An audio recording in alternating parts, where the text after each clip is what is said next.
let's talk about The Doomed City by Arkady and Boris Strugatsky. We just finished this in my Discord reading group.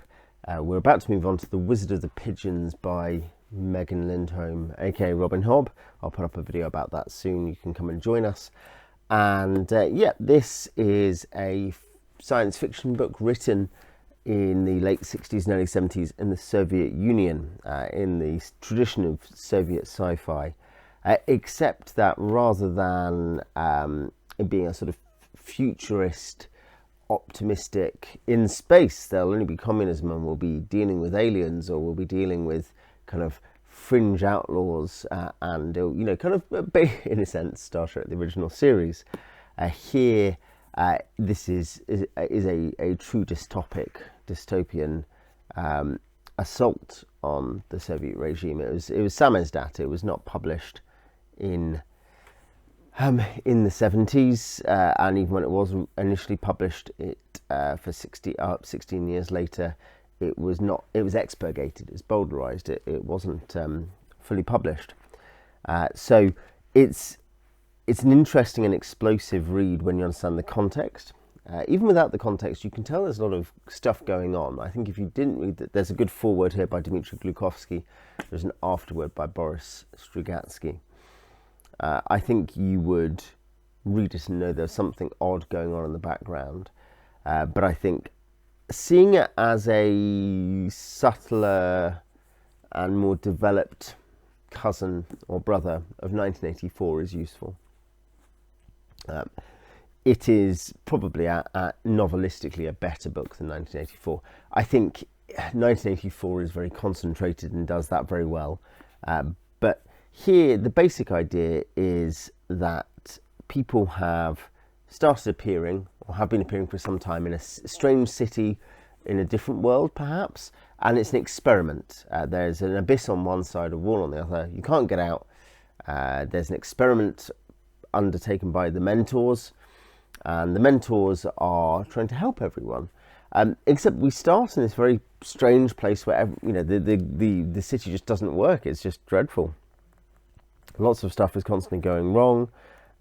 It's badly run, and everyone is constantly reassured that you can trust what's going on because the experiment is the experiment.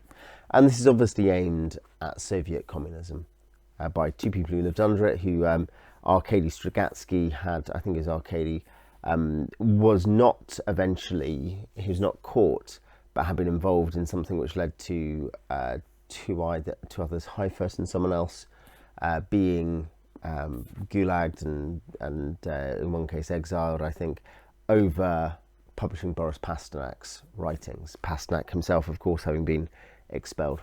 So you're talking about people who were in dissident circles, and so they speak from experience. However, they also want to turn the political satire against other targets, generally against totalitarianism, hyper-authoritarianism, or perhaps just human nature. Sometimes it's not clear.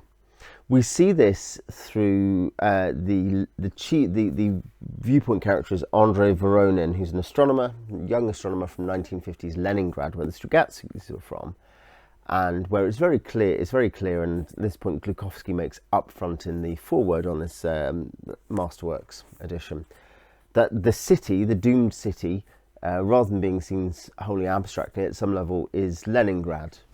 It's obviously something which draws heavily, and Andrei draws heavily on the memories that the Strugatskys had as a 16 and an 11-year-old, I guess, of Leningrad being besieged, the Great Siege, the fortress city, the hero city, this symbol of Soviet resistance against barbarity, against Nazism, and also a kind of horrendous experience. And you have Andrei therefore coming in, and he's a perfect protagonist for that. He is an interesting character. He's a difficult character. He's often not likable, and because we get his viewpoint, we get the worst of his thoughts. We don't see from the outside; we see from the inside that he is an unpleasant, changeable, ambitious, now sort of tunnel visioned, sometimes misogynistic person, and who doesn't treat people like he ought to. He more or less has one friend who he treats okay. You know, he's that sort of guy, and you're like, why is he treating people like this? He's it, but he's not. He's not wholly unsympathetic. He's actually often sympathetic. He's a complex depiction. In our book group, I think some people find it hard to connect. They sort are just things happening to him randomly. I'll bring up a reason that might, in my view, I think that might have struck people. But I think it's you know, he is an interesting protagonist, and he's intentional. This is not just about raw authoritarianism, and nor is it, say, the Winston Smith, here's a guy who is just a normal guy like any one of us, basically sympathetic and okay, and this is how the system grinds him down. Andre may well be that, but that does not, because we see through his eyes, we realise, you know, the kind of the evil that is in men's souls, basically. There are some other very good characters in general. I mean, Isya Katzman is more or less the other major character we follow, who is a often disliked or mistreated Russian Jew, and there's a particularly explosive thing there in terms of the complex history of Soviet anti-Semitism. And so when you're looking at Isya, who is this oddball who doesn't seem to kind of jibe with everything that's going on or with the rules, he's interesting. Uncle Yura from the southern swamps, who does the farming, or one of those who farms for the city. The Nazis, the bunch of Nazi Wehrmacht soldiers who end up, in some cases, becoming close friends with these Soviets. This interesting sort of United Nations moment, but actually they're in a dystopian hellhole, and none of them are very nice people. It's very interesting. Kensi, the Japanese, who is a friend of Andre. There's a lot of interesting, striking characters that I enjoyed. So Selma, who's the main female character, is actually a lot more interesting than I think. I think so some people in the group, and in other reviews I've read, I'm thinking about Goodreads reviews here, which I know is a dangerous sewer to get into. But I think people, I understand this emotion. A couple of people have said there, I get that this might well be that there's satire on misogyny, but I found the way women were spoken about, or the way female characters were presented, difficult. And I understand that, but I think Selma is a much more interesting character than might be given credit for. So yeah, there's characters in a way that, say, in 1984, there's not really. There's a plot. There's a really intriguing plot, and it comes into the character development. There are character arcs. That's a very important point. There are real character arcs here. Colonel St. James, or St. James, he's a very good character too. I liked him. But there is a plot. But this is the thing that I think was critiqued most in my group, was how do these events cohere? Basically, there are 6 sections. This is no spoiler, as in there's 6, sub books, volumes, whatever. They're not very long. This is 400 pages or so. 450 pages. 450. So there's 6 books, 6 sections, and the first 2 hang together quite well. The last 2 hang together very well. The middle 2, I think, there's a way in which you see Andre in different situations chronologically through this. He goes to this, then this happens, now he's in this situation. This is perfectly reasonable plot progression. It's staccato, it jumps, and there's a degree of like, okay, now we're doing this.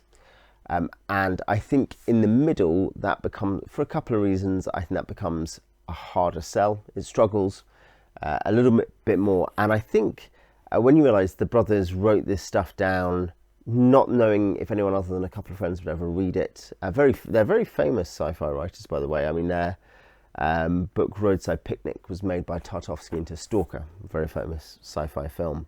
The way they wrote it, the kind of dreamlike, almost visionary experiences of kind of, let's do this vignette, let's do this. it makes it bit, and having to code the fact they were writing satire. They weren't just writing sci-fi, they were writing satire on their own government, but amongst other things. You know, it's understandable that there are things that are hard to engage with or understand without all of that context, or, you know, in not just something we can read about or learn, but in our own lives. So I understand that. I think it wasn't a disaster for me. I think I found it slow through the middle. It was a significant flaw. And it's a thing that people struggle with, you know, especially if you're struggling with the characters. Oh, I don't like this main character. He's not very nice. Oh, the plot. Is anything happening in the plot? What's going on? What was this strange kind of very visionary, dreamlike scene about? Okay, now this other thing's happening. I don't, you know, there's a natural response there, but I think perseverance is necessary to get the real marrow out of this. And I think it came to me to a quite exciting, satisfying conclusion. Complex, challenging, made me think. Being a Gene Wolfe reader helps with these kinds of things, because you are used to just thinking, oh, well, maybe the author will just tell me to go and do the homework, you know, work it out. He's given me enough evidence. And I think seeing it in those terms helped a bit as I was reading and thinking, okay, this is how it concludes. How am I meant to take this? How am I meant to set all these events in the context of the epilogue? Because there's a short epilogue or whatever. And yeah, I thought it was very successful in that respect. I thought the characters were very interesting. A bit like with Gormenghast, Titus Groan rather, our previous buddy read, slow burn buddy read, struggling with not having very engaging, likeable protagonists in terms of viewpoint characters was tough at points. It's something I felt it a little bit at points with Joe Abercrombie's First Law trilogy, even though I really liked that. It is something, it's a natural response, I think, for humans. So I think that'd be the other thing I'd say, is that I can see why that didn't help people through the middle. I think it's worth reading. I think it's very powerful. It has a lot of very powerful, quite emotive scenes and discussions and relationships. I think it's going to alienate people as well as entice people. I think it's going to reward reflection and thought. Anyway, that's what I thought. If you've read it, I'd love to know what you think in the comments, or other work by the Strugatskys you'd recommend. And I will see you next time.